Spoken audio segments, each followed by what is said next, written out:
P block elements, properties of ammonia, where I will be continuing from where I left yesterday. So I finished preparation of ammonia yesterday, so I'll be continuing from properties. This is the flow chart of manufacture of ammonia. This is the basic molecule of ammonia of N with a bond length of 101.7 or 102 approximately. It's a tetrahedral geometry but a pyramidal shape, and a bond angle of 107.8 degrees Celsius. I mean 8 degrees. So properties of ammonia. Ammonia is a colorless gas with a pungent odor.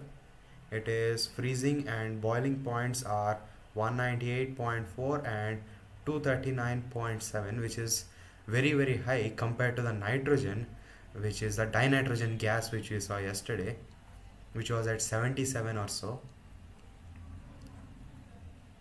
In the solid and liquid state, it is associated through hydrogen bonds as in the case of water, and that accounts for its higher melting and boiling points than expected on the basis of its molecular mass.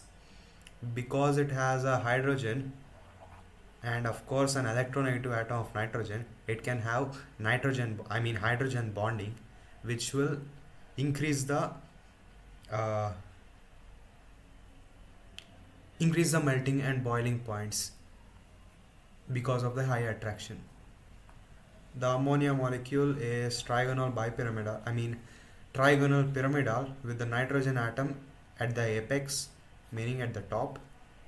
It has 3 bond pairs and 1 lone pair of electron as shown in the structure. 3 bond pairs and 1 lone pair here. Ammonia gas is highly soluble in water. Its aqueous solution is weakly basic due to the formation of OH- ions. Its aqueous solution is weakly basic due to because of this hydrogen bonding, it can easily dissolve in water. As due to this hydrogen bonding, it can easily dissolve in water, and the water solution, ammonia plus water, the aqueous solution of ammonia is slightly basic alkaline because of the NH4 plus formation. That is what they are saying here. This is the reaction for formation of ammonium ions. NH3 plus water gives ammonium ion plus OH minus. It forms ammonium salts with acids, examples ammonium chloride, ammonium sulfate, etc. As a weak base, it precipitates the hydrated oxides in case of some metals. It precipitates hydroxides and hydrated oxides in some metals of many metals from their salt solution. For example, zinc sulfate plus ammonium hydroxide will give zinc hydroxide, which is precipitated out, and ammonium sulfate. Basically, this is what they are saying here. It precipitates the hydroxides and hydrated oxides in case of some metals from their salt solution. For example, here zinc sulfate reacting with ammonium hydroxide will give zinc hydroxide as a precipitate, and the byproduct is ammonium sulfate. This ammonium sulfate will be in the aqueous solution, but zinc hydroxide will be precipitated. And this is one more reaction.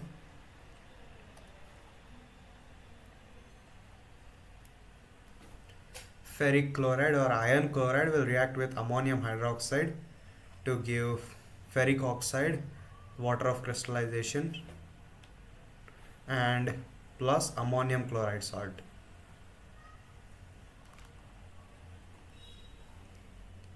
The presence of lone pair of electrons on the nitrogen atom of the ammonia molecule makes it a Lewis base.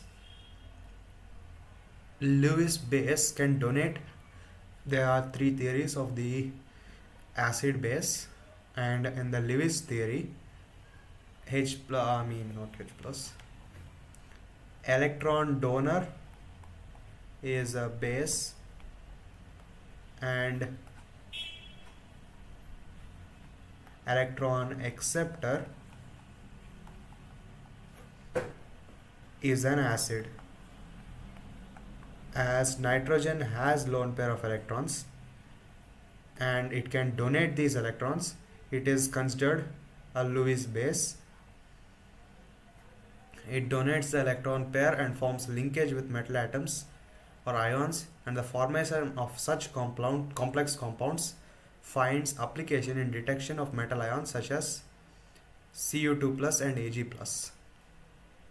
It donates electron pairs and forms linkage with metal ions, and the formation of such complex compounds finds application in detection of metal ions such as copper and silver. So it acts as detecting. This is a complex compound. It acts as a ligand, basically. Ligand meaning electron donor. Copper, normally a copper solution which is aqueous is blue color. When we add ammonia, it will become deep blue in color for due to formation of this complex. And silver, it is colorless aqueous solution. And if we add chlorine, maybe from ammonium chloride, we will get AgCl, which is a white PPT, meaning white solution. Or in case of AgCl, which is a white PPT, if we add ammonia, it will turn into colorless. This is also help in detecting metal ions such as copper and silver. Applications of ammonia or uses of ammonia. Ammonia is used to produce various nitrogenous fertilizers: ammonium nitrate, urea, ammonium phosphate and ammonium sulfate. Nitrogenous fertilizers, agriculture, help in agriculture, and in the manufacture of some inorganic nitrogen compounds. We saw, okay, nitrogen compounds, it will help. Okay, the most they did not give here. In dinitrogen, one of the uses was preparation of ammonia itself. So you can see how important ammonia is. The most important one being nitric acid. They gave that we can use ammonia to prepare nitrogenous fertilizers which are organic, some like ammonium nitrate, urea, ammonium phosphate, ammonium sulfate, etc.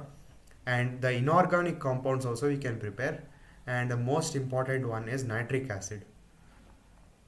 Liquid ammonia is also used as a refrigerant. Before we saw dinitrogen gas in the liquid phase is also used as a refrigerant, and it's because the liquid temperature is very less, and it's also used in cryosurgery. Why does NH3 act as a Lewis base? Because it donates electrons. Has one lone pair of electrons which is available for donation, therefore it acts as a Lewis base. In text questions, mention the conditions required to maximize the yield for ammonia. Ammonia, mostly we have three processes of formation of ammonia.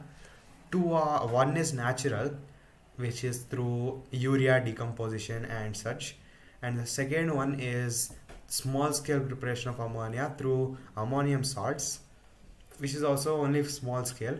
In the large scale industrial preparation method, we saw here a flow chart. This is the preparation of ammonia, and this is what we call as the Haber's process.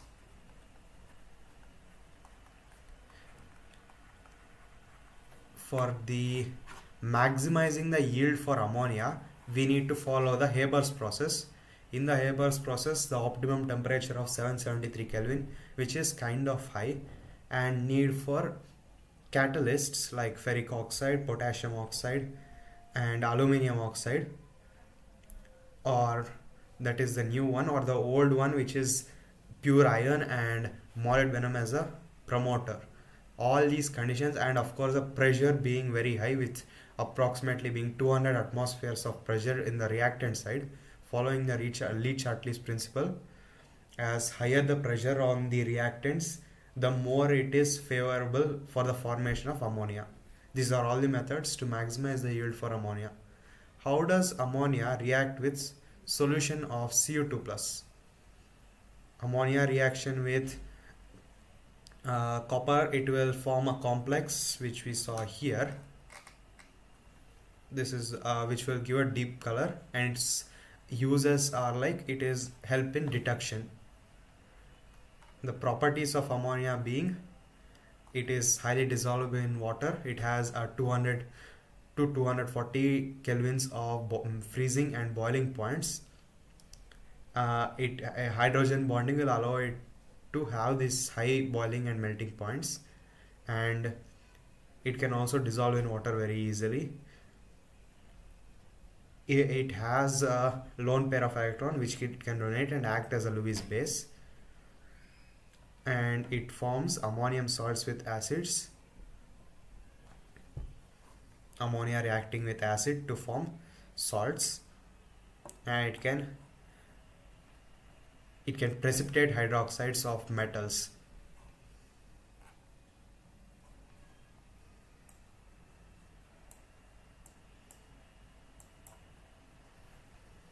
These are the uses or the properties, mainly highlighting that nitrogen has a lone pair which it can donate, and hydrogen bonding, meaning it is highly soluble in water, and the displacing property of ammonia, with which it will react with acids, it will react with salts, metal salts, and acting as a base, and for detection of metal atoms or metal ions. In case of copper, it will form a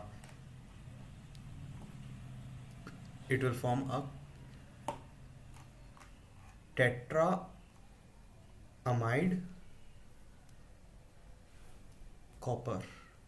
I believe that is the name, I don't remember. The second in-text question of how does the ammonia react with the solution containing copper plus ion. This is the reaction. And oxides of nitrogen. The next topic being oxides of nitrogen. Nitrogen forms a number of oxides in different oxidation states. The names, formulas, separation, and physical appearance of these oxides are given in table 7.3. Let's see. Dinitrogen oxide, nitrogen 1 oxide, with each nitrogen giving one electron.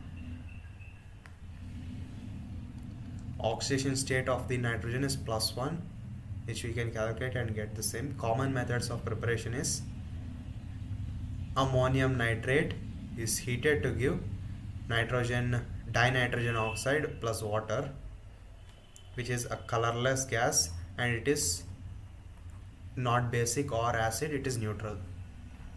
Next is nitrogen monoxide. Formula is NO, oxidation state is +2, meaning it gives 2 electrons. Methods of preparation: sodium nitrate, ferrous sulfate, sulfuric acid. Reaction, I think there is yes,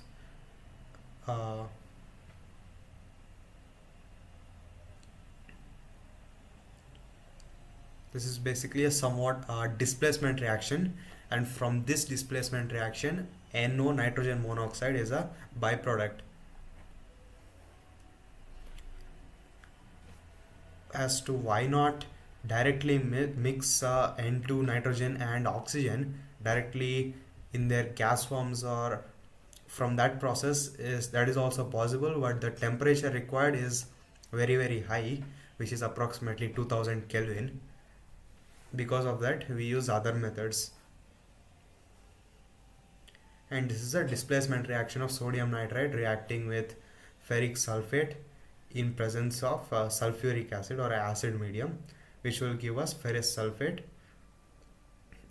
sodium hydrogen sulfate, and a nitrogen monoxide with water. This is also a colorless gas and is also neutral.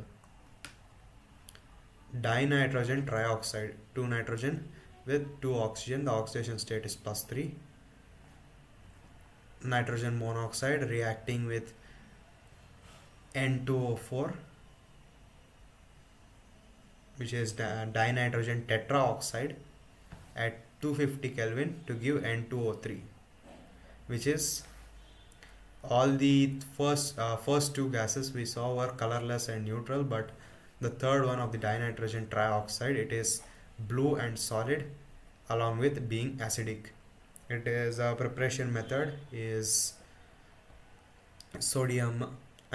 nitrogen monoxide reacting with dinitrogen tetraoxide at 250 Kelvin, which will give us dinitrogen trioxide. Then the next being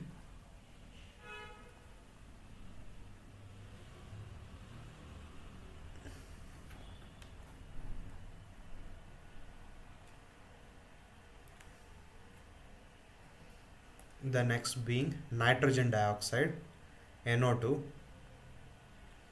which has a oxidation state of +4.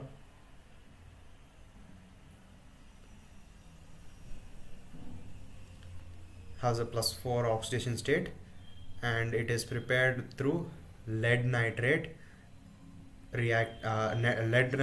decomposing at a high temperature, which basically is thermal decomposition at a temperature of 673 Kelvin, which will give nitrogen dioxide and 2 lead oxide along with oxygen.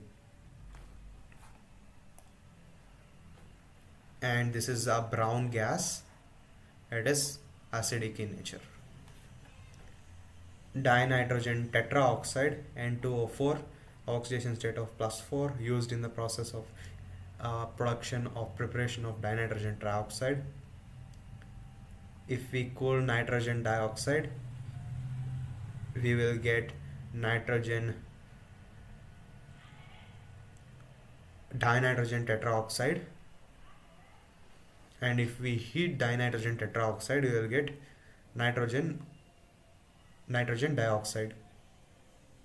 Okay, they gave one more method for preparation of nitrogen dioxide, which is through heating of dinitrogen tetraoxide, and if we cool nitrogen dioxide, we will get dinitrogen tetraoxide.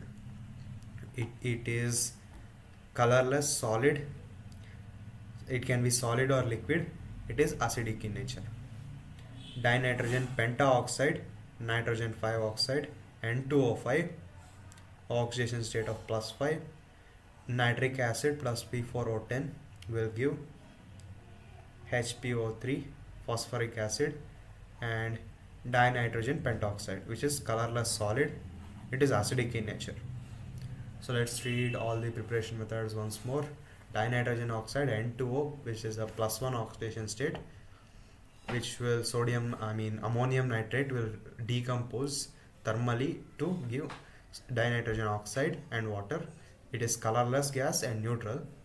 Nitrogen monoxide, displacement reaction of sodium nitrate and ferric sulfate in presence of sulfuric acid will give us ferrous sulfate, sodium hydrogen sulfate, and water along with nitrogen monoxide. This is also colorless gas. It's also neutral.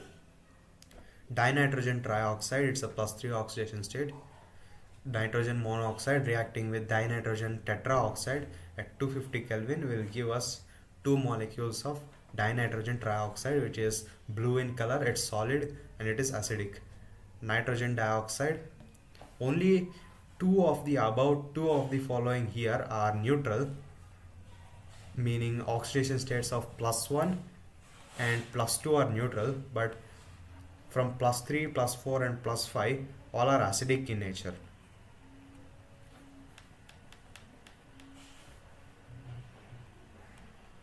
Acidic in nature. Okay. Yes, dinitrogen trioxide, N2O3. Preparation of dinitrogen trioxide, +3 oxidation state, nitrogen monoxide reacting with dinitrogen tetraoxide at 250 Kelvin will give us dinitrogen trioxide, which is blue in color, which is solid in structure and acidic in nature. Nitrogen dioxide, which is a +4 oxidation state. Lead nitrate decomposing thermally at 673 Kelvin will give us 4 molecules of nitrogen dioxide, 2 lead oxide, and oxygen. Dinitrogen tetraoxide N2O4, which is of +4 oxidation state, same as the nitrogen dioxide. Both have the same empirical formula of the NO2. So as such, even the oxidation state is same. And here nitrogen dioxide, if we cool down, you will get dinitrogen tetraoxide. Basically, because it has the same empirical formula, if two molecules, if we take and cool it down, maybe there will be a bond formation. I believe it is something like this.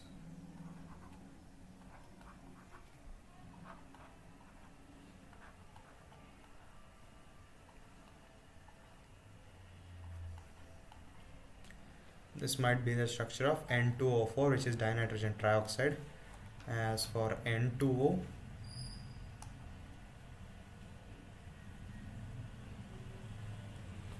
it would be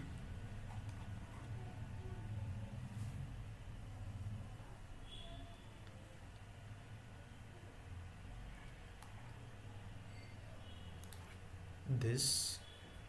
It would still have 2 more electrons, but I think it is correct.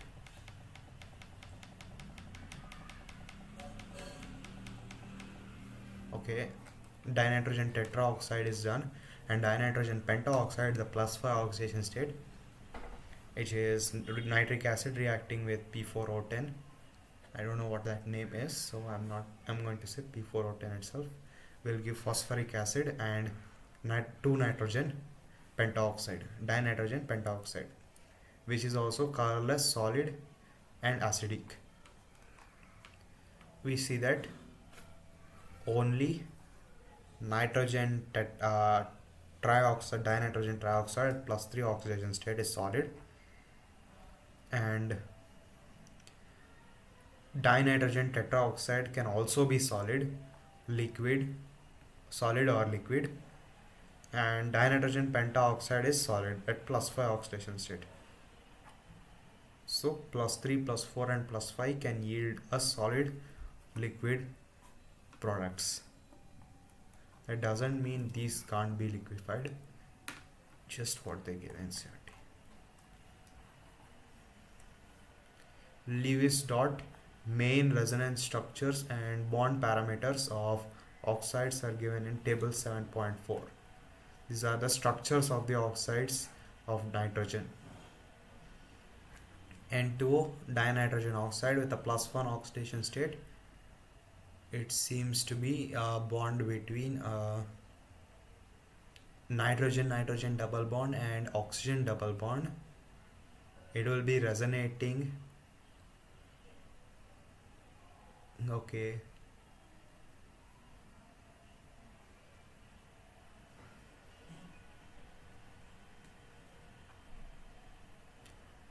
These are the resonance structures of dinitrogen oxide. N bonding, and the nitrogen bond is a bit closer than the oxygen bond, which is an average of 115 picometer. It is a linear structure. The shape is linear. And for the nitrogen monoxide, it is also a resonance structure.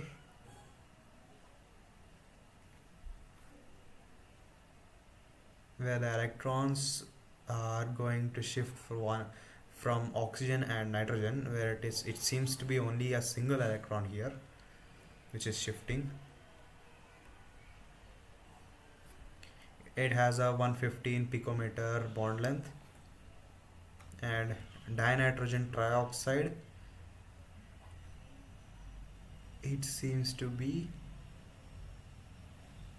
also a resonating structure, where the resonance seems to be only seen in one side, where the nitrogen seen in only one nitrogen having connected to 2 oxygens,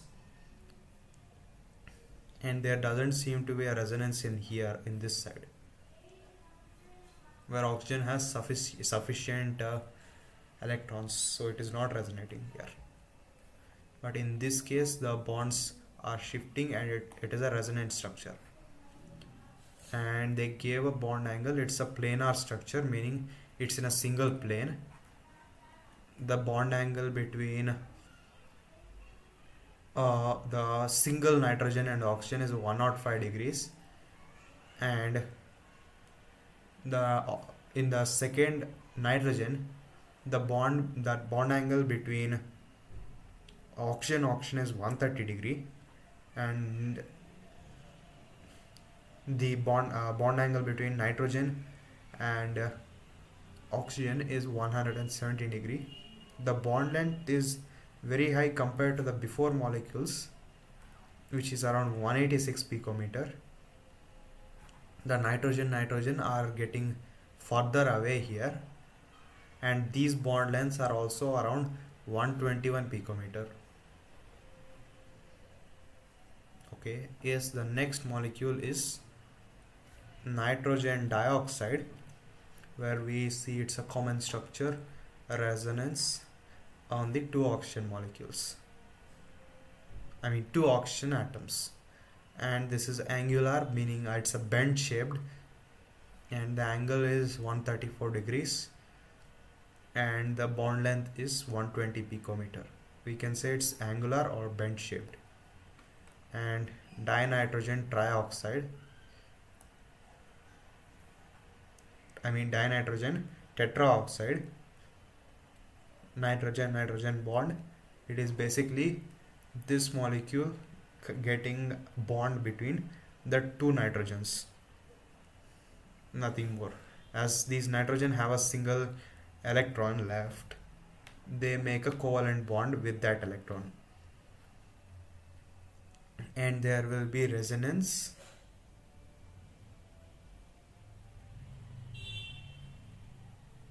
in the nitrogen oxygens. And this structure, it is also a planar structure.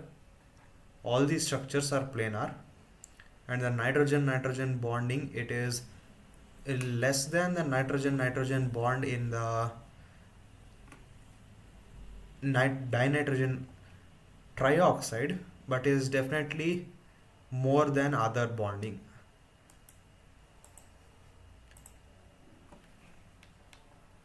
And here the oxygen nitrogen bond length is 121 picometer, which seems to be normal here, around 120, which is the nitrogen oxygen bond. But the nitrogen bond should be, for very small molecules, it's around 115 average, 115 picometer, but in very big bulky groups it is around 180. As we see here, it is 175, and here the dinitrogen trioxide is 186 picometer, and the bond angle from oxygen is 135 degrees. And N2O5, it's a NON bond. Okay, basically in the dinitrogen tetraoxide, in the middle there will come a oxygen. This is the resonant structures are similar to the dinitrogen tetraoxide. And here the nitrogen oxygen bond length, which was around 120, became 150, and this is the in the middle oxygen bond. The other sideways or peripheral oxygens have the same 120, but it seems to also have reduced, and the bond angle as well has reduced, meaning there is significant repulsion, and this is also a little bend shape, and there is an angle of 112 degrees between the NON bond. They gave an example here. Why does NO2 dimerize? At cool temperatures, they gave in the preparation of NO2, N2O4, in the preparation of N2O4, dinitrogen trioxide, when we cool the nitrogen dioxide, it is going to dimerize. It is because the nitrogen dioxide already has a single electron here. If we see this electron, basically it is using up those electrons to form a covalent bond. Let's see the answer. NO2 contains odd number of valence electron. It behaves as a typical odd molecule. On dimerization, it is converted to stable N2O4 molecule with even number of electrons. Here we see that it is not a lone pair, but only a single electron, single lone electron. Lone pair meaning there should be two electrons, as in case of ammonia. Here it is asking what is the covalence of nitrogen in N2O5. Maybe it's the oxidation number. Covalence, not oxidation number, but it is actually forming 4 bonds here. One bond here, and 2 bonds with this oxygen. A single nitrogen is forming 4 bonds, 3 bonds with its 3 electrons. The configuration of nitrogen is 2, 5, or more specifically 1s2, 2s2, 2p3. It is using these 3 electrons to bond normally, and in the 2s orbital 1 more 2 electrons as a coordinate bond. Here if you ask the covalence, then it might be 4, as if the number of electrons it is sharing, it is 5 electrons it is sharing. The number of bonds is 4. I'm not sure what is covalence here. Okay, the next compound is nitric acid, HNO3. Nitrogen forms from oxo acids such as H2N2O2, hyponitrous acid, HNO2, nitrous acid, and HNO3 nitric acid. Okay, not forms from, but nitrogen basically a use of nitrogen. It forms oxo acids such as hyponitrous acid, nitrous acid, and nitric acid, which is our HNO3. Amongst them, HNO3 is the most important. Preparation of HNO3. In the laboratory, nitric acid is prepared by heating potassium nitrate or sodium nitrate and concentrated H2SO4 in a glass retort, meaning a glass beaker or something like that.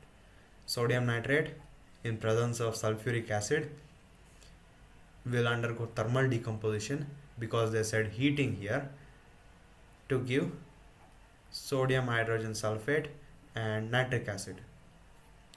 On a large scale, this is in the small cases, this is the first preparation method in the laboratory when there is need for nitric acid.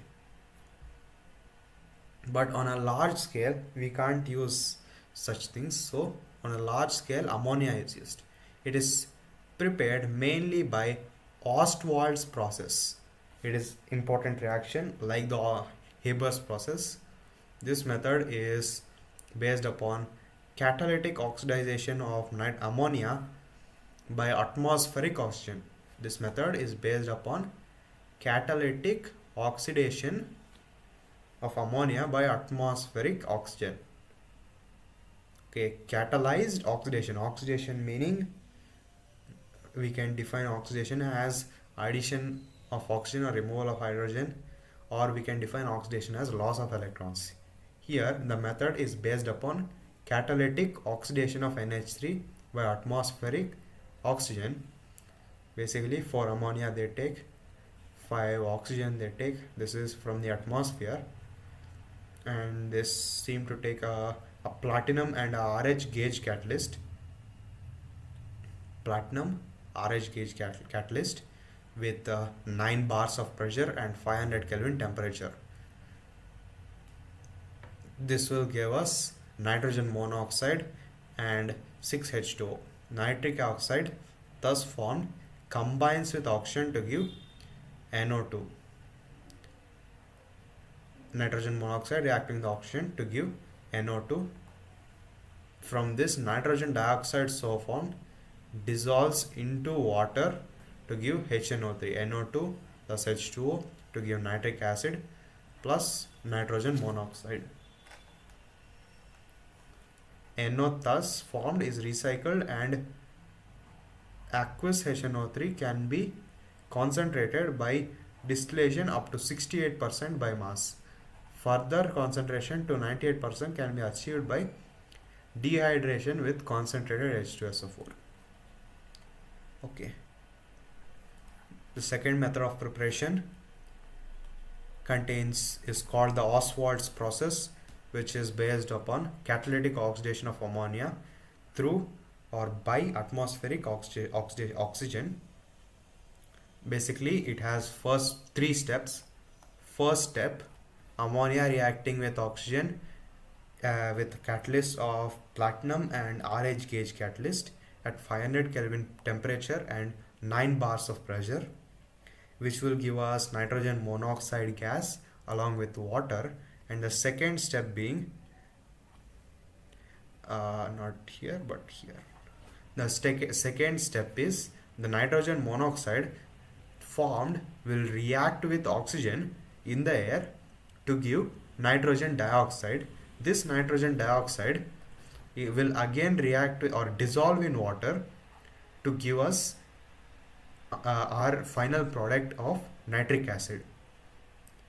And this formation is very less concentration of the HNO3 is produced. So to increase the concentration, we can vaporize the water, which is distillation. We can distillize it, and upon distillation, the maximum concentration we can get is 68% concentration by mass. This is the maximum we can get from distillation, one of the method. And the second method is we can increase the concentration from 68% to 98% concentration through dehydration with concentrated H2SO4. We can the 68% is through distillation and 98% we can achieve by dehydrating it. Basically, the molecule structure: N, O, O and OH. NO having OH bond, HNO3. There will be resonance structures here which will ensure the stability of the molecule. And here we see the oxygen nitrogen bond is around 140 picometer and the oxygen hydrogen bond is very less, 96 picometer, and the oxygen hydrogen is 102 degree bond angle. Nitrogen oxygen, which is a standard bond length of 120 picometer, and it has around 130 degrees of oxygen bond angle. Properties of nitric acid: it is colorless liquid at 231.4 Kelvin. Freezing point is 231.4 Kelvin and boiling point is 355.6 Kelvin. This is actually higher than ammonia. Laboratory grade nitric acid contains 68% of HNO3 by mass and has a specific gravity of 1.504. In the gaseous state, HNO3 exists as a planar molecule with the structure as shown. This is in the gaseous state. It exists like a planar or on a single plane. In aqueous solution though, nitric acid behaves as a strong acid, giving hydronium and nitrate ions. Okay, yes, basically in a acid medium, this will dissociate to give this bond will break, and in water, if this bond is broken, it will give NOO. This is with nitrogen itself bonding.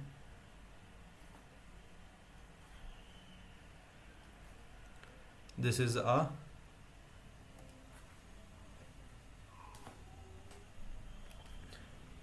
This is the NO3 ion, and this plus H plus, this H plus will react with water to give hydronium ions. Plus H2O to give hydronium ions. It is a colorless liquid. Freezing point is 231 Kelvin. Boiling point is 355 Kelvin. Laboratory grade nitric acid contains 68% of the nitric acid by mass and has a specific gravity of 1.504. In the gaseous state, nitric acid exists as a planar molecule with a structure as shown. As for what the specific gravity is, I don't know. HNO3 exists as a planar molecule with a structure as shown. This is in case of a gas molecule. In aqueous solution, nitric acid behaves as a strong acid, giving hydronium ion and nitrate ions. These are the ions NO3- and H3O+. Concentrated nitric acid is a strong oxidizing agent and attacks. Oxidizing agent means it undergoes reduction. Itself undergoes reduction.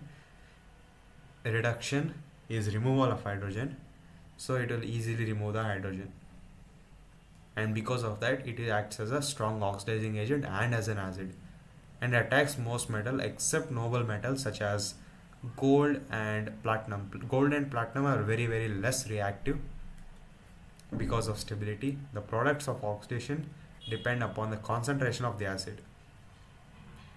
Products of oxidation depend upon the concentration of the acid.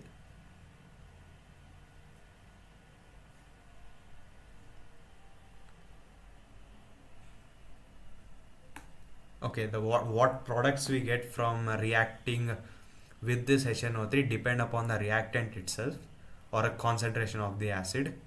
Higher the concentration, higher it can react. Temperature, and it also depends on the temperature and the nature of the reactant undergoing the oxidation. Example, when we take copper, 3 copper will react with dilute nitric acid to give copper nitrate, and along with nitrogen monoxide and water. And copper again, the second reaction with concentrated HNO3, which is nitric acid, will give copper nitrate and nitrogen oxide and water. Basically same reaction, but in concentrated and dilute. And here as well, when it's concentrated, the molecules required as well reduced. Zinc reacts with dilute nitric acid to give dinitrogen oxide, and with concentrated acid to give NO2. I think this is the preparation reaction of N2O. Here we saw before. No, yeah, it's not here.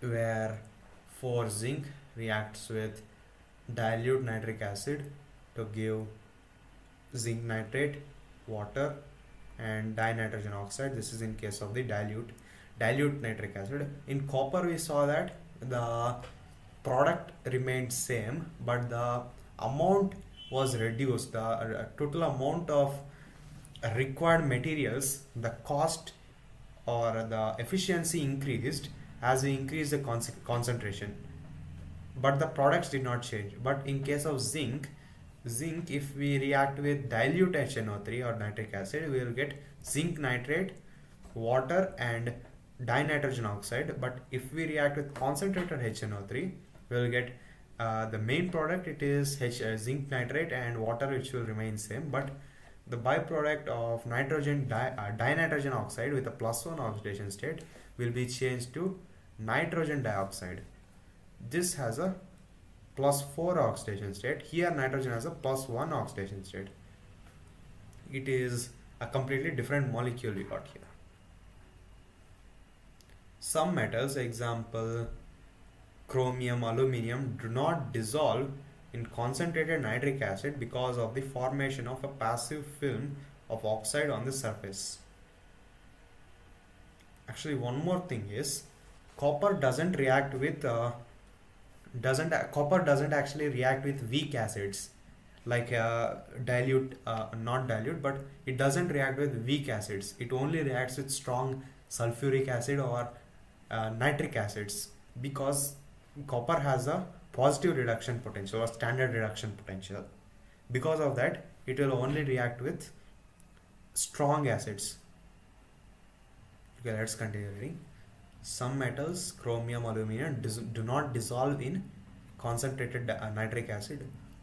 Dissolving meaning they will form, the reaction will continue, and this salt is formed and it will get dissolved as zinc plus and nitrite ions, nitrite minus anions in the solution.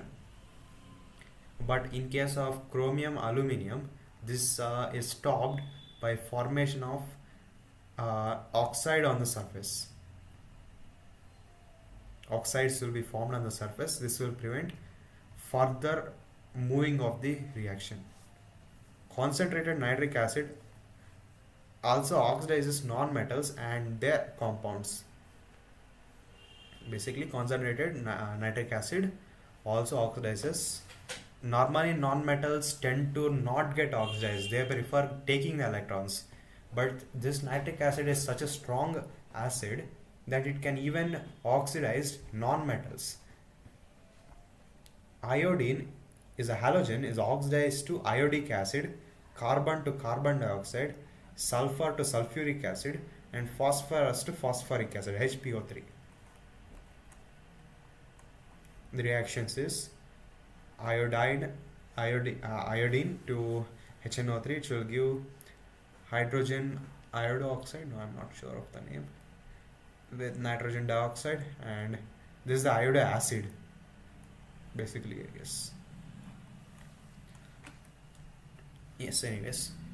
And carbon HNO3 will give carbon dioxide, water, and nitrogen dioxide. Sulfur S8, catenation property of sulfur, will give 48 nitric acid. Will react with 48 nitric acid.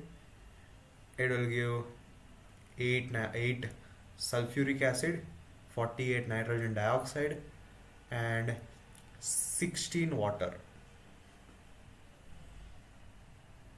P4 will react with 20 nitric acid to give 4 phosphoric acid, nitrogen dioxide, and water. But this reaction doesn't seem to be, if we want to produce in case of the first reaction, if we want some iodic acid, this is not something we opt for, because it is consuming so much amount of HNO3 and giving only 2 molecules. The efficiency is less. In the same case, if we want carbon dioxide as well, or anything else, in case of sulfuric acid, this reaction, it's consuming so much nitric acid but only giving 8 molecules of sulfuric acid. The same thing happening in case of phosphorus, where it's only giving 4 phosphoric acid, consuming 20 nitric acid.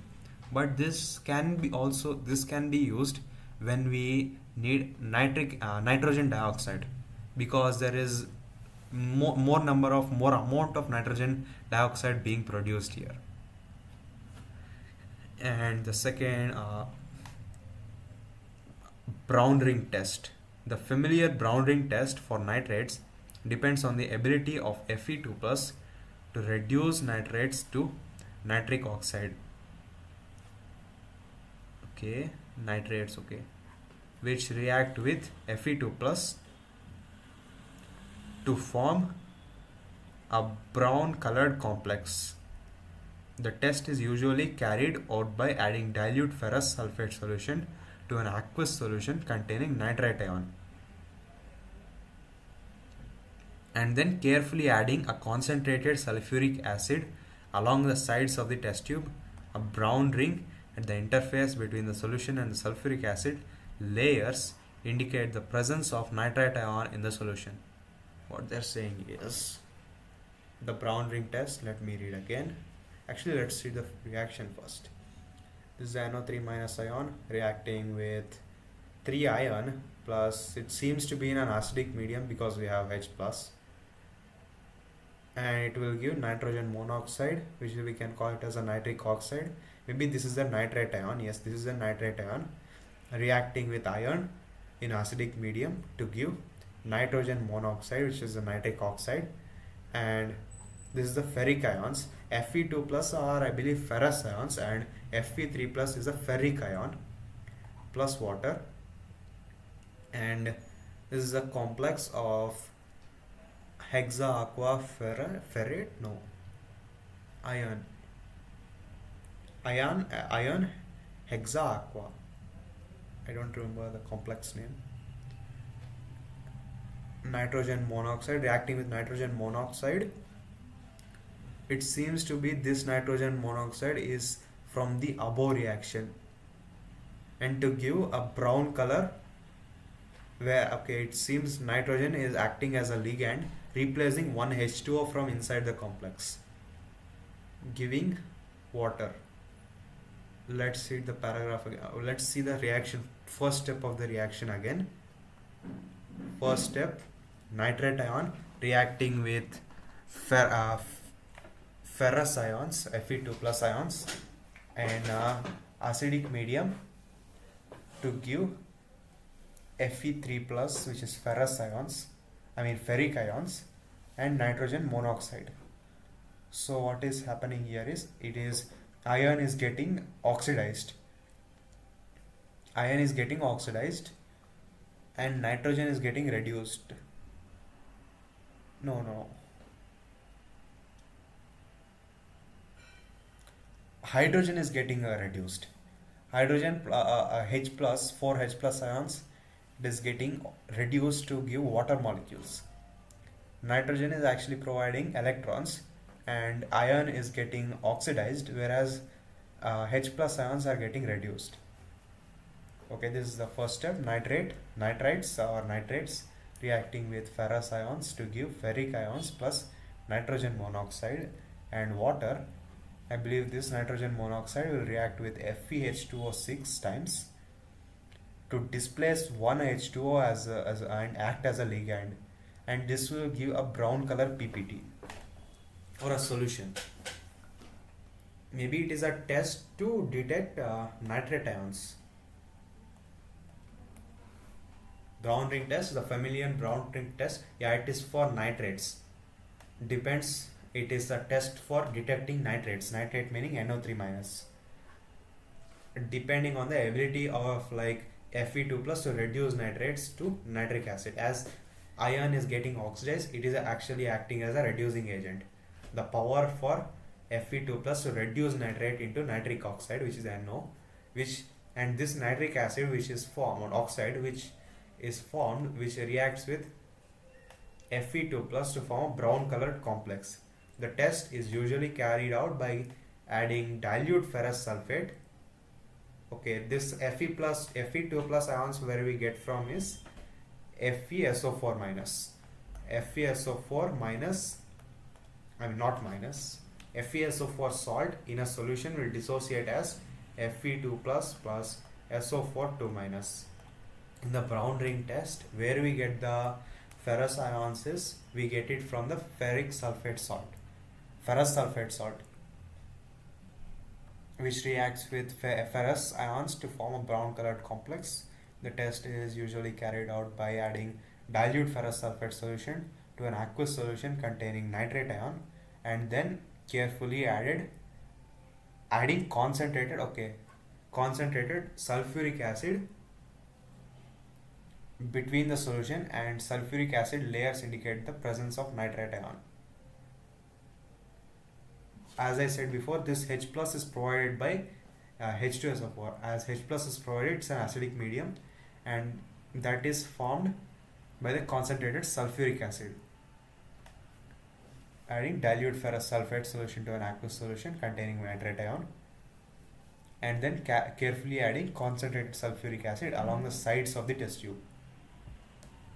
A brown ring at the interface between the solution and the sulfuric acid layers indicates the presence of a brown ring-like structure is formed in the sulfuric acid, which is due to the nitrogen oxide formed from nitrates reacting with iron complex and giving a brown color appearance. Okay, this is the brown ring test, and let's see the uses of nitric acid. Uses: the major use of nitric acid is in the manufacture of ammonium nitrate. Okay, ammonium nitrate, NH4NO2, right? I think so. For this is used as fertilizers, organic fertilizers, and ammonia also we saw uses as used for organic fertilizers, also in inorganic compounds like nitric acid. Here nitric acid is in the manufacture of ammonium nitrate for fertilizers, and other nitrates for use in explosives and pyrotechnics. Pyro meaning fire, pyrotechnic maybe it's related to fireworks. Explosive and pyrotechnics mean fire related techniques. It is also used for preparation of nitroglycerin, trinitrotoluene, okay, and nitro group means NO2 group, and other organic nitro compounds, fertilizers, explosives, other organic nitro compounds. Other major uses of nitric acid are in pickling of stainless steel, maybe it is I'm not too sure, etching of metals, and as an oxidizer in rocket fuels. Okay, it's acting as an oxidizer in rocket fuels. And what does etching of metals meaning? I'm not too sure. What does pickling of stainless steel mean?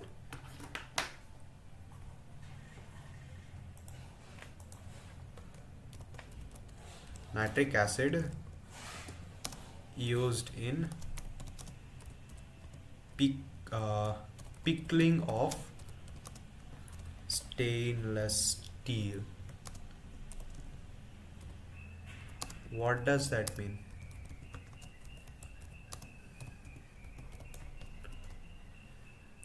Along with one more use of etching metals.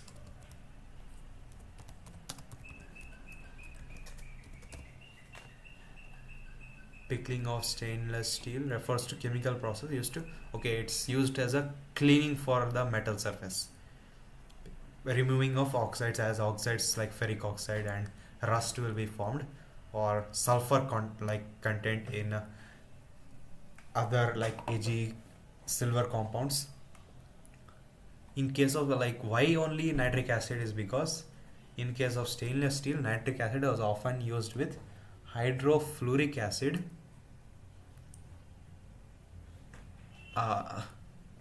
HF, and acts as an oxidizing agent, helps to passivate the surface, restore the protective chromium oxide layer, okay, assist in cleaning, okay, whatever. Basically it cleans surfaces, metal surfaces. Other use of etching metals: one more common use of etching is in circuit board manufacturing. In electronics, a thin layer of copper is etched away from plastic substrate to create a circuit pattern. Etching meaning like laying. Acidic solutions like ferric chloride or cupric chloride are used to remove unwanted copper, leaving the desired conductive paths. Okay. Laying paths in circuits. Summary: pickling, okay, whatever. Etching is for printed circuit boards in electronics, and cleaning for pickling. Phosphorus allotropic forms. Okay, it seems nitrogen is done. We went to phosphorus. We are basically studying about p block elements. Under p block elements, we are studying about the 15th group elements. 15th group elements contain nitrogen, phosphorus, arsenic, antimony and bismuth, where nitrogen, phosphorus are non-metals, arsenic and antimony are metalloids, and bismuth is a metal. And we are studying about the phosphorus allotropic forms. Allotropy is nothing but different structures from the same elements. In case of carbon, we see allotropes in form of graphite, in form of diamond, in form of fullerene, etc. Phosphorus is found in many allotropic forms, the important ones being white, red and black. Phosphorus allotropes being white color, red color phosphorus and black color phosphorus. Okay, let's start with the white color phosphorus. White phosphorus is a translucent white waxy solid. Okay, translucent white waxy solid. Maybe we can imagine it something like a candle wax. Yeah, something like that. It is poisonous. Unlike candle wax, it is poisonous, insoluble in water but soluble in carbon disulfide CS2 and glows in the dark. Chemiluminescence. We saw bioluminescence in Coelenterata, I guess. No, Ctenophora in biology. Here we see chemiluminescence in white phosphorus, which is a waxy solid, and it is poisonous and it is not dissolved in water but dissolvable in carbon disulfide CS2. It dissolves in boiling sodium hydroxide, caustic soda as well. In an inert, it dissolves in, it's a reaction, atmosphere giving pH 3. Phosphorus hydride is studied about the hydride forms formed by these pnictogens. Pnictogens meaning 15th group elements, and as we go down the group, the stability of the hydrides is decreased, and reducing ability of the hydrides also increased, but the acidic property decreases. Okay, it's a reaction. White phosphorus is a translucent white waxy solid. It is poisonous, insoluble in water, soluble in CS2. It glows in the dark, chemiluminescence. It dissolves, meaning reacting with NaOH at high temperature in an inert atmosphere, meaning non-reacting atmosphere, like argon maybe. P4. Basically, this allotropic forms of the white phosphorus is actually just phosphorus, which is the P4 structure. It only including the element of phosphorus and nothing else. P4 reacting with sodium hydroxide will plus water will give phosphorus trihydrate or hydrate, phosphorus hydrate, plus sodium hypophosphate NaH2PO2. Interesting name. This is a reaction of the white phosphorus. This is the structure of the white phosphorus, which seems like a kite it is actually a kite shaped structure, inverse kite here, and the bond angle is 60 degrees, or we can say it's like a rhomboid as well, a rhomboid structure. The half angle, it's not a full angle, it's a half angle seemingly. It is 60 degree, and it seems that white phosphorus is less stable and therefore more reactive than other solid phases under normal conditions because of angular strain in the P4 molecule, where the angles are only 60 degree. It seems a full angle. It readily catches fire in air to give dense white fumes of P4O10. This P4O10 we saw somewhere. It is used in the preparation of nitric acid, no, phosphoric acid. No, it is nitrogen white fumes, meaning this is dinitrogen pentaoxide. In the preparation we saw use of this P4O10. Dense white fumes. Okay, P4 basically reacting with 5 oxygen to give P4O10 molecule. Very simple reaction. Basically they are saying that this being a cyclic structure, this seems to be a cyclic structure, and because the angle is a less angle and due to repulsions it seems it's very reactive. That may be the reason why it is poisonous for us. It as a reactive elements can reactive compounds can mess with our system, our natural system. That might be the reason why it is poisonous. And this cyclic structure is very unstable and reactive, and it can easily catch fire. It can undergo a combustion reaction to give dense white fumes of P4O10. They gave a characteristic of the P4O10 which is dense white fumes. It consists of discrete tetrahedral P4 molecules as shown in figure. It seems that let's see how this is present.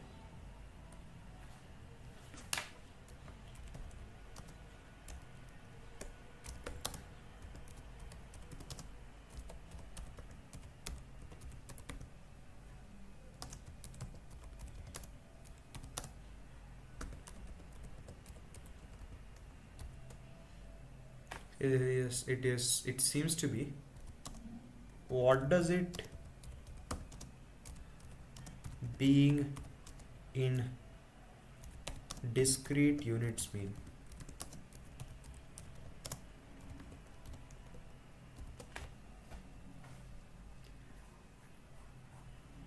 It seems it is cyclic in structure, which we saw in the diagram, but just for confirmation. It is a tetrahedral structure, which is type of cyclic structure. It has 4 phosphorus atoms arranged in a P4 tetrahedron. Each phosphorus atom is bonded to the other 3, forming a closed strained ring. Yeah, this is a strained ring. There will be a strain on the ring. This makes white phosphorus very reactive due to angle strain. In the PP bond angles, or the P bond P, phosphorus bond angles, 60 degrees, much less than the normal tetrahedral angle of 109.5 degrees. What does discrete unit exist in discrete unit means?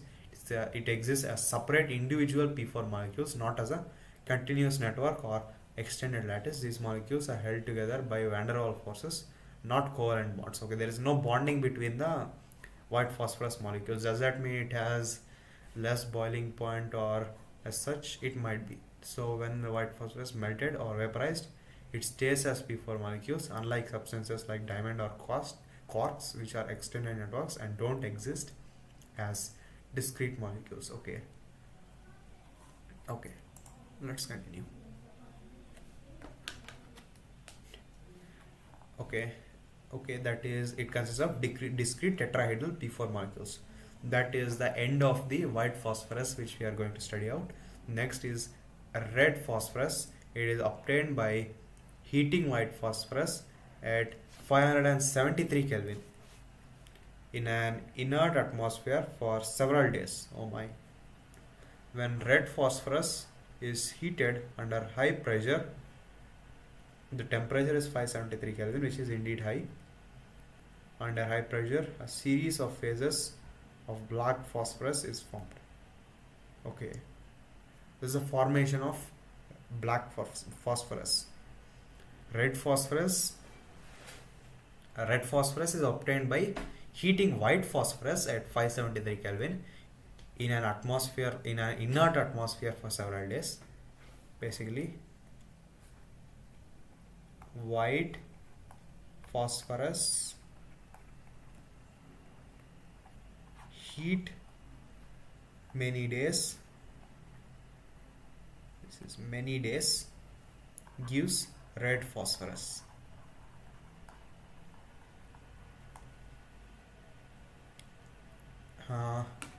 And red phosphorus is heated under high pressure, a series of phases of and red phosphorus, if we heat at high pressure, we get black phosphorus.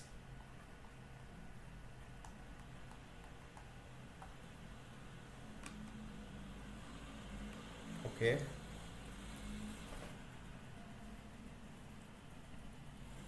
Red phosphorus possesses iron gray luster. Red phosphorus, okay, preparation, okay. Red phosphorus possesses an iron gray luster. Okay. Does that mean it's not red in color? It seems to be the case. It is odorless, non-poisonous, and insoluble in water, as well as in, it's just insoluble in either carbon disulfide or water. Chemically, red phosphorus is much less reactive than white phosphorus. It does not glow in dark. Is red phosphorus not red in color?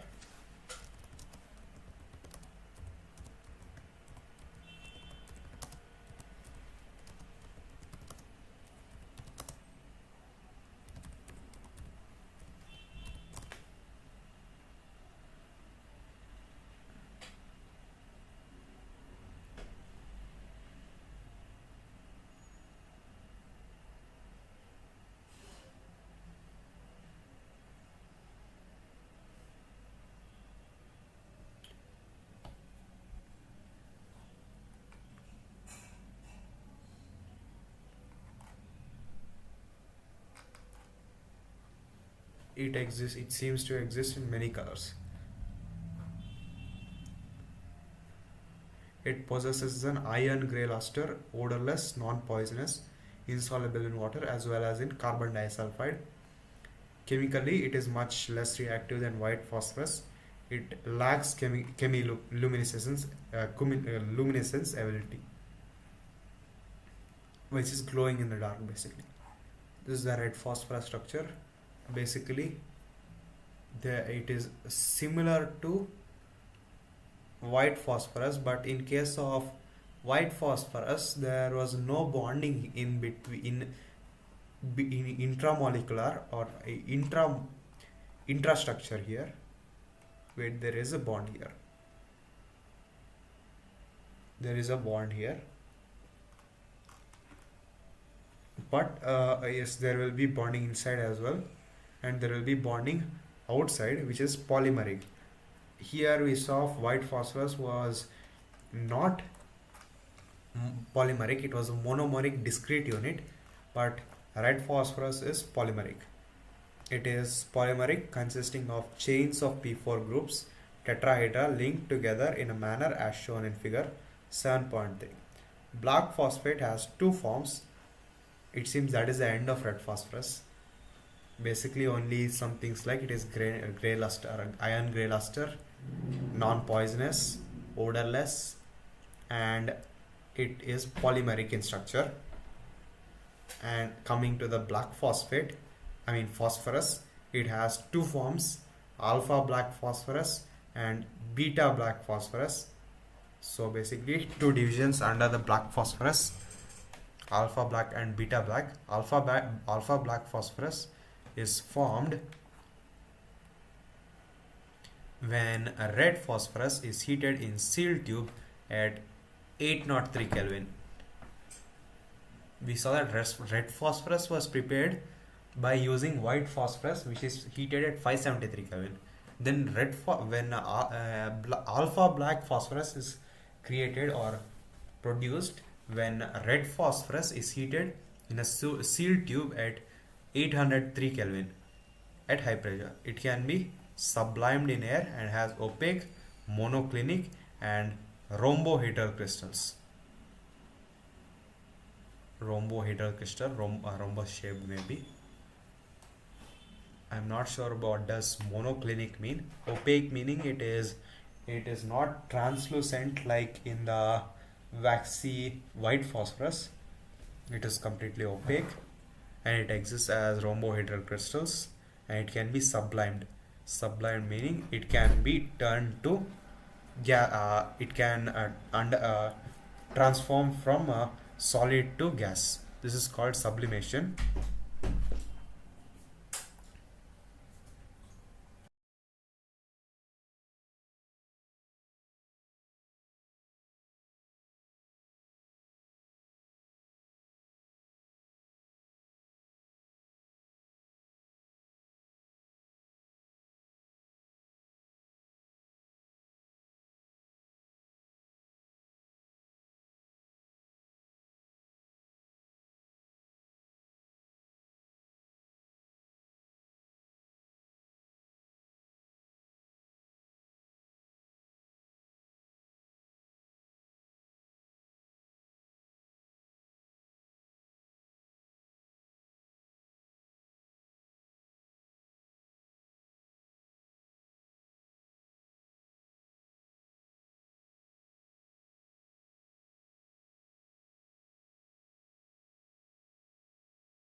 Okay,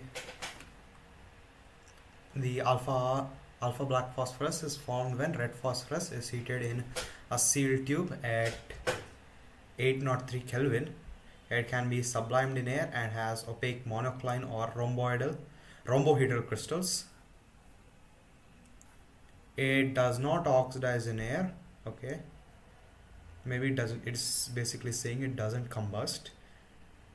Beta black phosphorus is prepared by heating, while white phosphorus at 473 Kelvin under high pressure.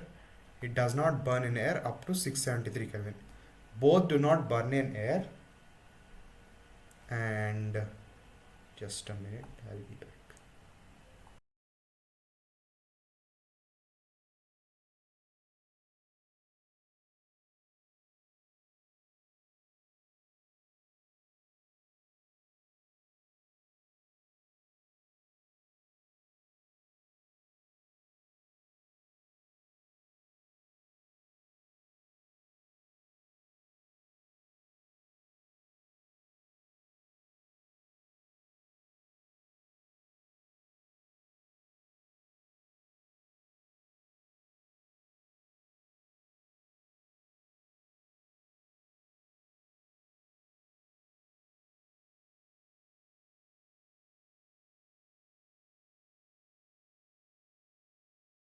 I'll be extending the break from 15 to 20 minutes.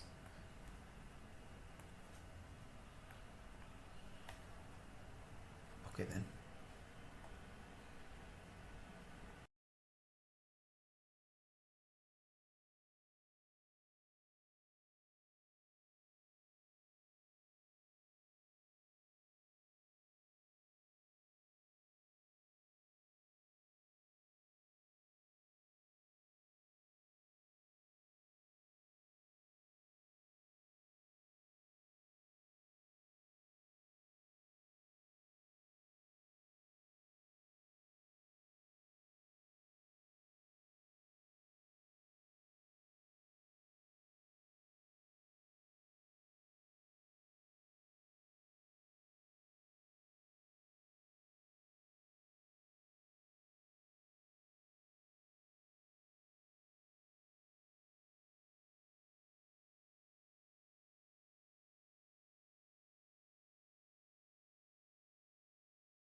Black phosphorus has two forms of alpha black phosphorus and beta black phosphorus. Alpha black phosphorus is formed from red phosphorus when it is sealed in a tube and heated to a temperature of 803 Kelvin, and it can be sublimed in air and has opaque monoclinic or rhombohedral crystals. It does not oxidize in air. Beta black phosphorus is prepared by heating white phosphorus at 473 Kelvin under high pressure. It does not burn in air up to 673 Kelvin. Both do not burn in air. And beta black phosphorus is prepared by white phosphorus, which is at a significantly lower temperature at 473 Kelvin, and it does not burn in air up to 673 Kelvin. And alpha hydrogen, it is prepared at a very 300 degrees higher temperature, which is 803 Kelvin, and this can be sublimed, meaning it can be turned from solid to vapor phase. Next is the next compound we are going to study about is phosphine, or basically is phosphine. Preparation: phosphine is prepared by reaction of calcium phosphide with water or dilute HCl. Calcium phosphide, it is Ca3P2. Reaction with water will give calcium hydroxide plus phosphorus hydride, or we can say phosphine, I believe it.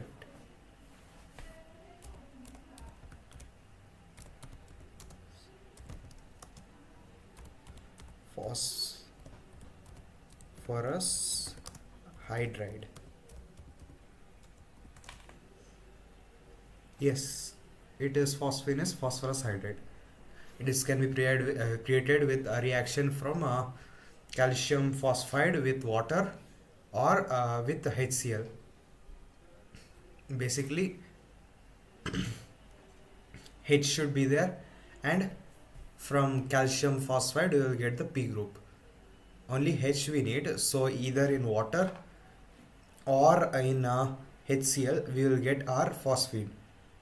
But in case of water medium, OH minus will react with calcium to give calcium hydroxide. But in case of HCl, chloride ion will react with calcium to give calcium chloride. In the laboratory, it is prepared by heating white phosphorus with concentrated NaOH solution in an inert atmosphere. The first method they gave is through calcium phosphide. The second method is in the laboratory, where white phosphorus is heated with concentrated NaOH solution in an inert atmosphere of CO2. I saw this reaction before as well. Reaction with NaOH. This is this one. Basically the same phosphine is getting produced here along with sodium hypophosphite.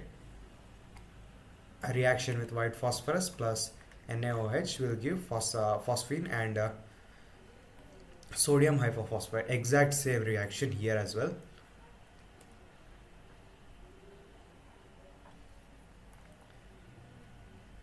And atmosphere is inert atmosphere, which we can take as argon or other inert gases along with carbon dioxide.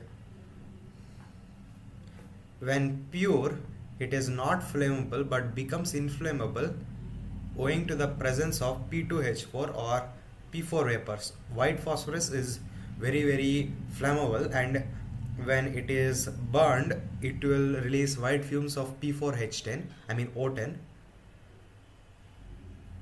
P4O10 fumes.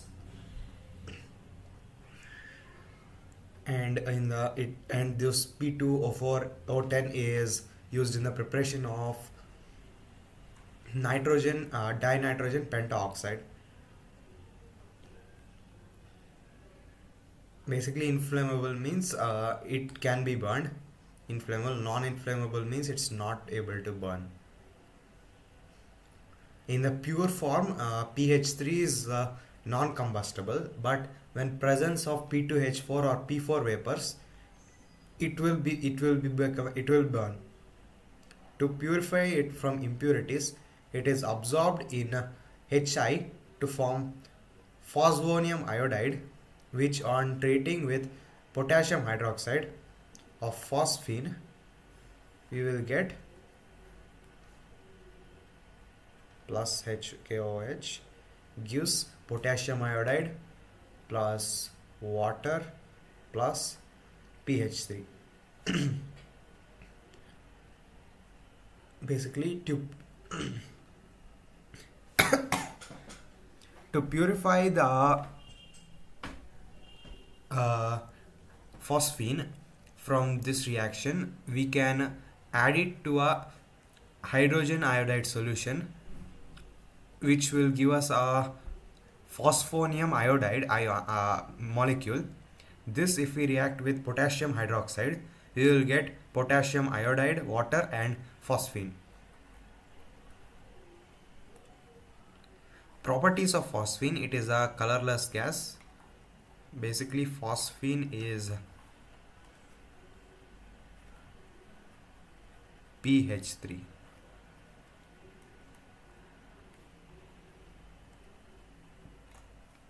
Now they are giving the properties of phosphine. It is a colorless gas with a rotten fish smell. Colorless gas with a rotten fish smell, and is very, very poisonous, just like white phosphorus. It explodes in contact with traces of oxidizing agents like HNO3, Cl2 and Br2 vapors. It seems it's an explosive.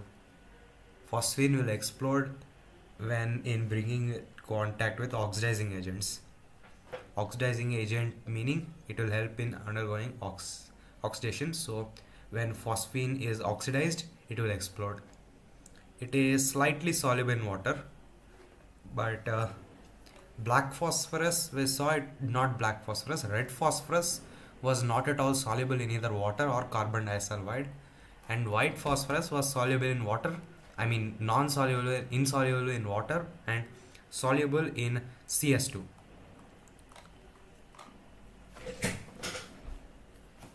Here, in case of phosphine, it is slightly soluble in water. The solution of pH3 or phosphine in water decomposes in presence of light giving red phosphorus and H2.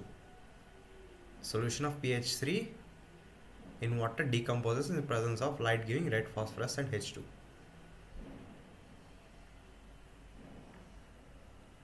Okay, it is slightly soluble. This phosphine molecule decomposes. It will decompose if there is red phosphorus in the water and along with H2.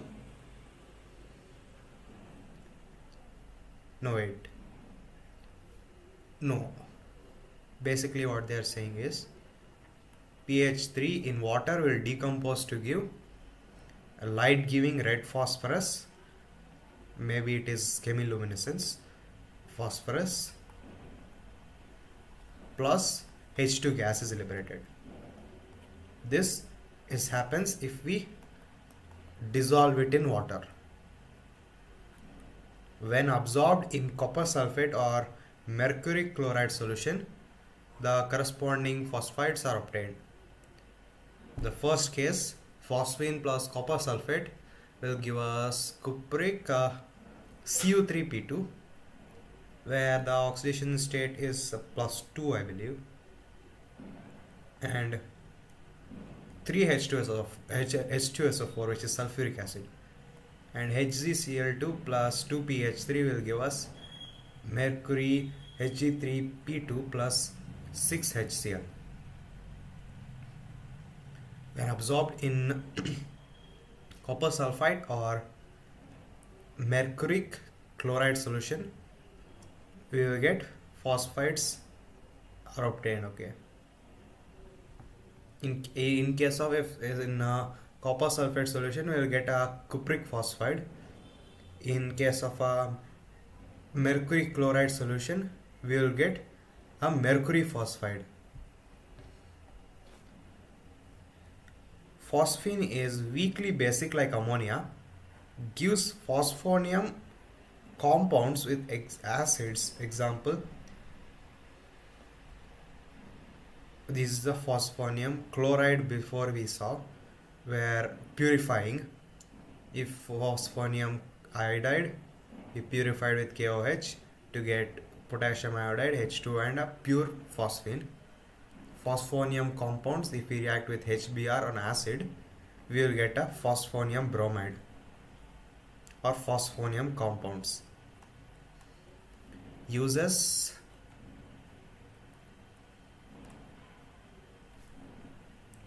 as I said before, it will explode in presence of oxidizing agents like HNO3, Cl2 and Br2, vapors itself.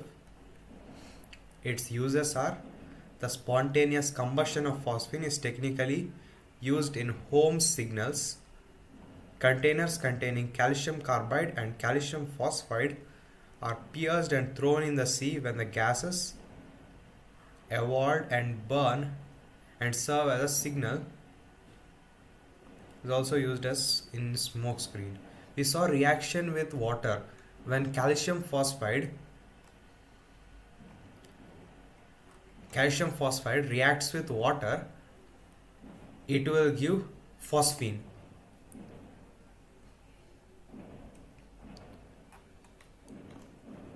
But it is a colorless gas. Okay. It is used in home signals. It is used in serve signal as well. It is used in smoke screens as well. Due to the gases evolve and burn and serve as a signal. In what way can it be proved that pH3 is basic in nature? Like ammonia, how you can say pH3 is basic in nature? How you can say that is pH3 reacts with acids like HI to form phosphonium ions, which show that it is basic in nature. Basically, it is giving the electrons. So, due to lone pair on phosphorus atom, pH3 is acting as a Lewis base in the above reaction. Bond angle in pH4 plus is higher than that of in pH3. Why? Due to more repulsion, as one more hydrogen atom is added due to repulsion. What happens, and this is also tetrahedral structure, will become a tetrahedral structure, and because of that reason the angle will be higher. When phosphorus is heated with concentrated NaOH solution in an inert atmosphere of CO2, what happens when white phosphorus is heated with concentrated NaOH solution? Okay, in an inert atmosphere of CO2. Basically, it was repeated 2 times, this reaction. It is reaction of liberation of pH3. White phosphorus P4 in presence of NaOH, in presence of NaOH solution and inert atmosphere, it will produce phosphine and sodium hypophosphite. These are the answers to the in-text questions. And next is phosphorus halides, reaction with the halogens. Phosphorus halides. Phosphorus forms 2 types of halides, pX3, pX5, where X can be, in case of pX3, it can be fluorine, chlorine, bromine and iodine, and in case of pX5, X can be a fluorine, chlorine and bromine. Maybe pX5 cannot be formed because iodine is a large group and phosphorus, being a small atom compared to iodine, cannot accommodate more than 3 iodine. Phosphorus trichloride preparation. Okay, the first compound under the phosphorus halide, it is PCl3. PCl3 is the structure. It's a pyramidal shape and tetrahedral structure. It is extremely similar to NH4.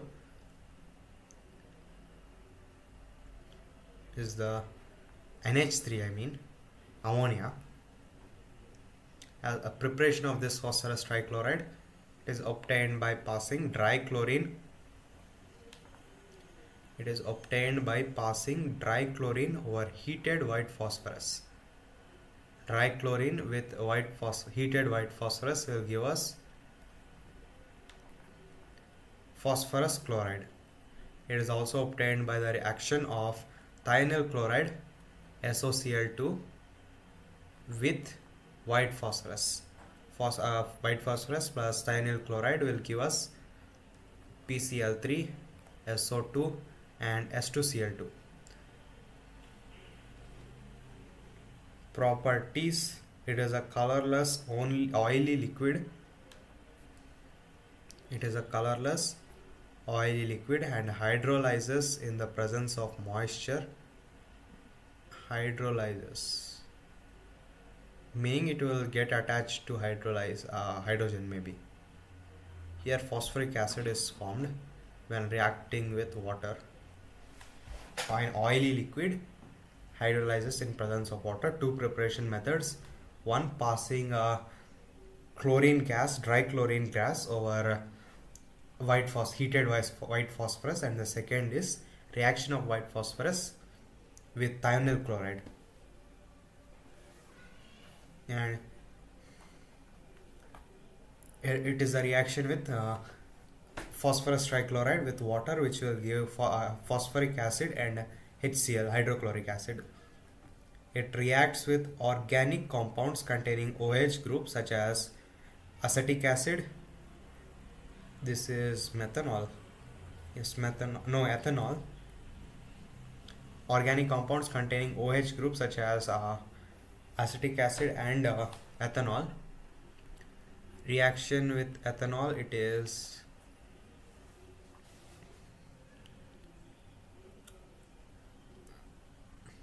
alcohol plus PX3 will give us the alkyl halide plus phosphoric acid. And here, in case of carboxylic acid, here acetic acid plus PCl3 will give us, this is acyl group here. No, this is carboxychloride and phosphoric acid. Basically, it is replacing the OH group. It is replacing the OH group with a chloride and using that OH group to form phosphoric acid. It has a pyramidal shape as shown, in which phosphorus is sp3 hybridized. sp3 hybridization of phosphorus. Phosphorus pentachloride, this is the second compound. It is PCl5. Preparation: phosphorus pentachloride is prepared by the reaction of white phosphorus with excess of dry chlorine. Basically, all seems to be white phosphorus is being used here, because we saw that white phosphorus is very unstable and it is also very reactive. That is the reason white phosphorus is being used here. When dry chlorine is used, like small amount of dry chlorine is used, we saw PCl3 was formed, but when we use excess of dry chlorine, we will get 4 PCl5 or 4 molecules of PCl5 when we react 10 chlorine with 1 molecule of P4. It can be prepared by the action of thionyl chloride, same reaction, but excess amount of thionyl chloride it is taken, then we will get PCl5. Exactly same reactions for phosphorus trichloride and pentachloride, but the amounts were taken to be excess in case of the pentachloride. Properties: PCl5 is a yellowish white powder and is moist in air. We saw that PCl3 was a oily liquid. It also hydrolyzes to POCl3 and finally gets converted to phosphoric acid.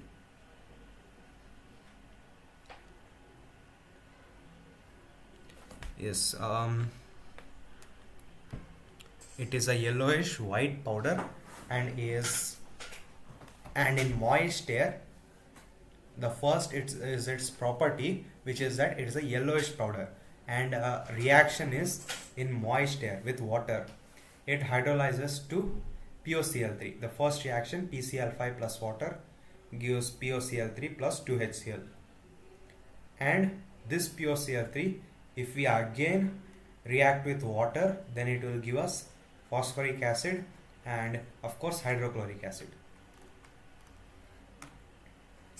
And the sublimation, it is PCl5, if heated, it sublimes but decomposes on stronger heating. It sublimes but decomposes on stronger heating. Okay. When we heat it, it will vaporize when we heat it like with less temperature. But if we heat it too much, PCl5 will decompose to form PCl3 and Cl2.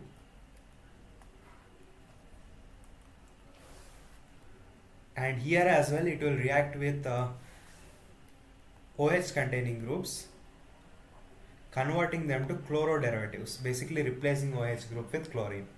Exactly same thing that happened with PCl3. C2H5OH ethanol plus PCl5 will give us C2H5Cl. It is a chloroethane, POCl3,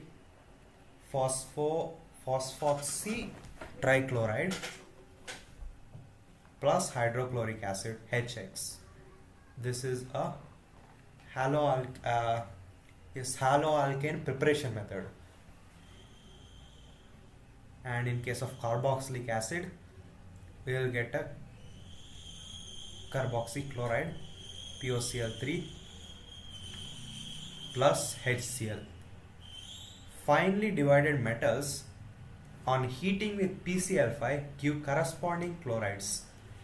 Divided metals, when we heat with this powder, white yellow color powder of PCl5, we will get silver. If we heat with PCl5, we will get AgCl, silver chloride, and PCl3, phosphorus trichloride. And in case of tin, SN, tin, if we heat with PCl5, we will get tin chloride and phosphorus trichloride. This is the structure of phosphorus pentachloride, which is trigonal bipyramidal in shape. Trigonal bipyramidal in shape.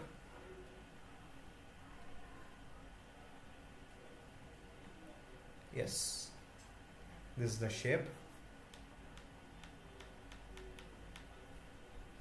And the bond length seems to be 240 picometers. It's actually very large compared to the nitrogen and oxygen bonds which we saw in the nitrogen preparations and such, which used to be around 20. No, wait, not 20 but 120. 120, right?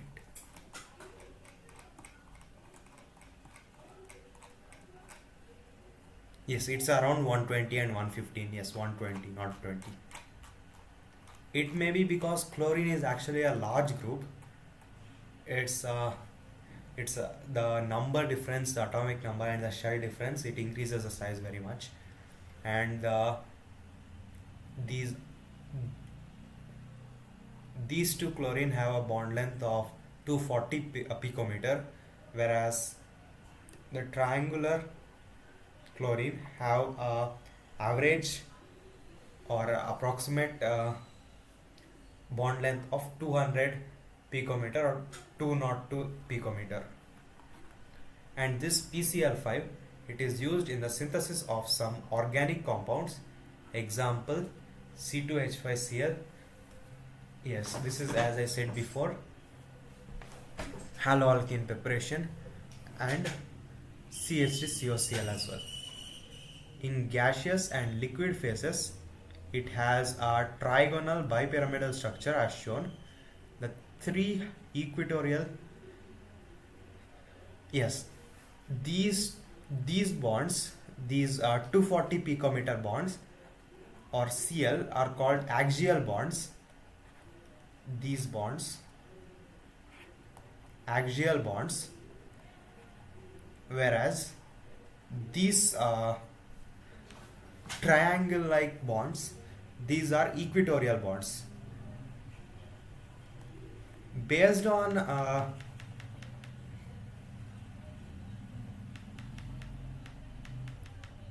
based on the bond length, we can see that the axial bonds have a longer bond length than the equatorial bonds.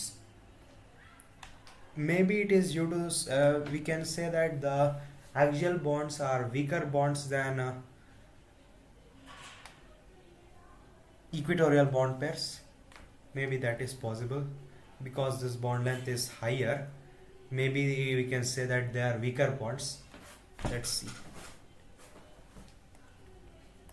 I have two doubts. They gave something about PCl5 existing as a trigonal bipyramidal only in gas structure, and the something about the bond strength.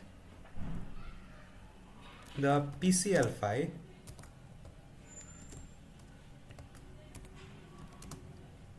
molecule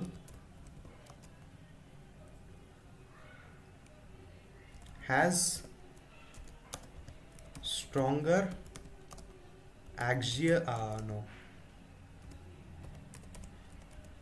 equatorial bonds and weaker axial bonds. This is my logic based on long bond length of axial bonds.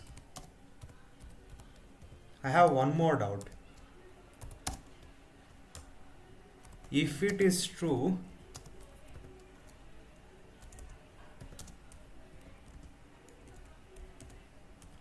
then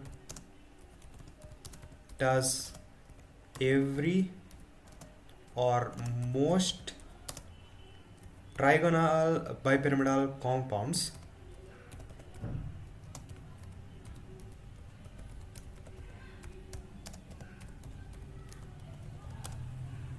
have stronger equatorial and weaker axial bonds?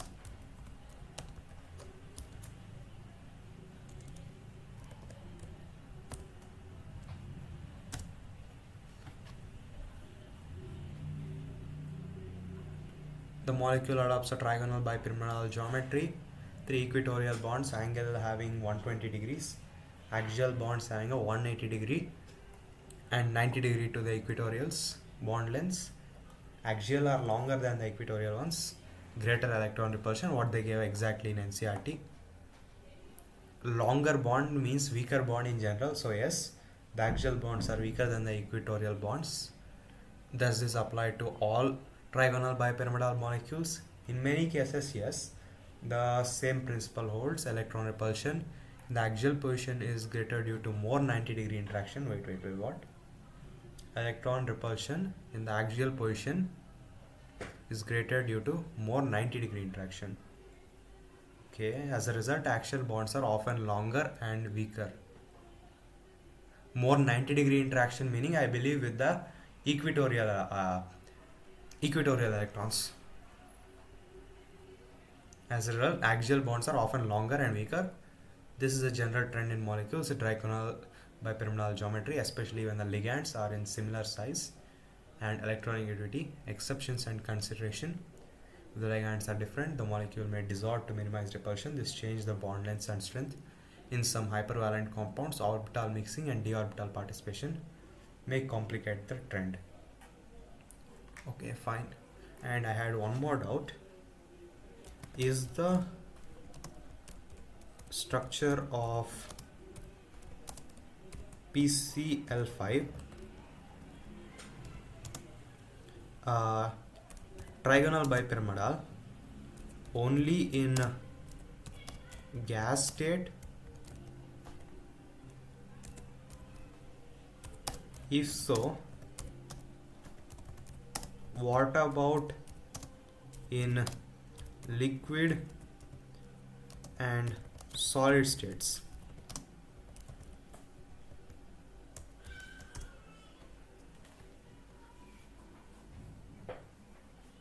In gas phase exists as discrete molecules. Each molecule has a trigonal bipyramidal geometry.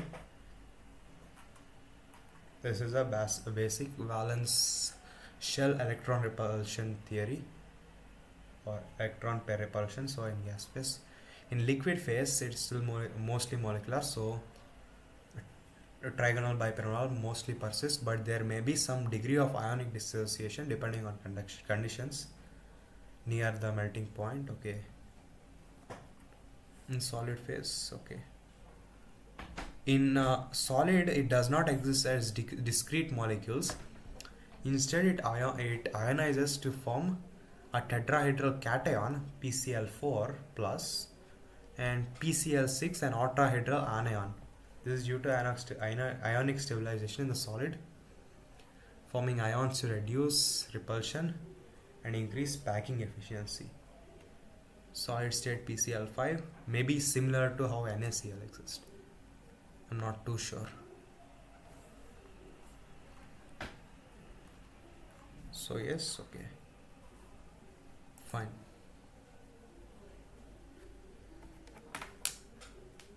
It will be a 10 to 15-minute break.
I'll be ending the stream right now.